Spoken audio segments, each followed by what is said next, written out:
जरूरत है और इसके 4 फेजेस हैं फॉर्च्यून तक पहुंचने के। तो हो सकता है आप ऑलरेडी स्टार्ट कर चुके हो, तो देख लेना कहाँ आपसे कमी छूट रही है, उसको इंप्रूव कर लें।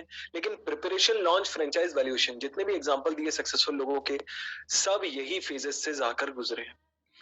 ये स्टेप्स बताने से पहले एक पर्सनल स्टोरी और मैं शेयर करना चाहता हूँ। कहानियां बहुत सारी है मेरे पास शेयर करने के लिए, मैं कुछ शेयर कर रहा हूँ आपसे क्योंकि ये एक्सपीरियंसेस है मेरे, और मैं चाहता हूँ आप खुद गलती करके ना सीखें, मेरी गलतियों से सीखें। और ये गलती अगेन मुझसे ही हुई, मैं तो मानूंगा। ये स्टोरी मेरे मेरे एक दोस्त की, ये शेफ है, इंटरनेशनल शेफ, आईएचएम से पढ़ाई की, बहुत काबिल शेफ, इंटरनेशनल होटल्स में काम किया सालों तक। सैलरी से थोड़ा थोड़ा, मिडिल क्लास फैमिली से आते थे, थोड़ा थोड़ा बचा बचा के इतना बचाया कि खुद का बिजनेस लॉन्च करने की डिसाइड किया। एक छोटा सा काउंटर स्टार्ट किया था शुरुआत में।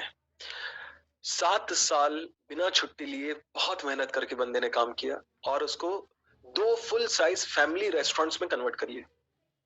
लेकिन अगेन ग्रोथ नहीं हो रही थी, या कह लो हाथ में पैसे नहीं बच रहे थे, टाइम मेहनत बहुत कर रहे थे। मैंने कई बार एडवाइस किया, कई बार हेल्प करने की कोशिश की, सुनते सब थे लेकिन फिर भी कुछ रिजल्ट नहीं निकल रहा था। और तभी लॉकडाउन भी हो गया। अब लॉकडाउन जैसे ही हुआ तो उन्होंने कहा कि अब तो ठीक है, वेट करते हैं, सभी का बंद हुआ है, हमारा भी बंद हुआ है, सबका खुलेगा, हमारा भी खुल जाएगा। जब लॉकडाउन खुला ना, तो इनका आउटलेट नहीं खुला। कई महीनों तक ये घर के बाहर भी नहीं निकले। और मेरे बहुत क्लोज दोस्त हैं, तो मुझे बहुत चिंता हुई। मैंने कॉल किया, मैंने बात करने की कोशिश की, मैं क्या हुआ बताओ, तो बात तो करो। मैंने भैया 7 साल की मेहनत जीरो हो गई एक दिन में। अंदर से टूट गया था बंदा। और मुझे बहुत दुख हुआ कि मैं इतने सारे लोगों की इतनी मदद कर पाया, इसकी क्यों नहीं कर पाया। ऐसा नहीं था मैंने हेल्प करने की कोशिश नहीं की, मैं तो फ्री में हेल्प करने को तैयार था। मैंने कॉल किया, मैंने बोला मैं सब कुछ सिखाऊंगा फ्री में, एक एक करके बता रहा हूँ, ये सारी चीजें अप्लाई कर लेना, आपको जितना कमा रहे थे उससे ज्यादा कमाओगे लॉकडाउन खुलने के बाद। तो मैंने उस दिन पूछा कि आप कुछ काम नहीं किया, इतने सारे लोग को इतना रिजल्ट मिल रहा है कम्युनिटी में, आपको क्यों नहीं मिला। उन्होंने कहा भैया आपने ऐसे ही बोल दिया था, मैंने ऐसे ही सुन लिया था, मैंने उसको वैल्यू नहीं किया। कितने लोग एग्री करेंगे, कई बार हमको फ्री में या ऐसे ही कुछ मिल जाता है तो हम उसकी वैल्यू नहीं करते। जब तक हमारा इन्वेस्टमेंट नहीं होता, जब तक हम उसमें कुछ अपना दांव पे नहीं लगाते, तो अपने आप सीरियसनेस नहीं आती। इन्वेस्ट करते हैं, सीरियसली लेते हैं, सीरियसली लेते हैं, एक्शन लेते हैं, एक्शन लेते हैं, रिजल्ट आते हैं।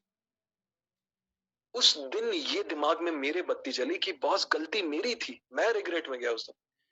मैंने फ्री में जो दिया था वो उनके लिए वरदान नहीं, अभिशाप बन गया।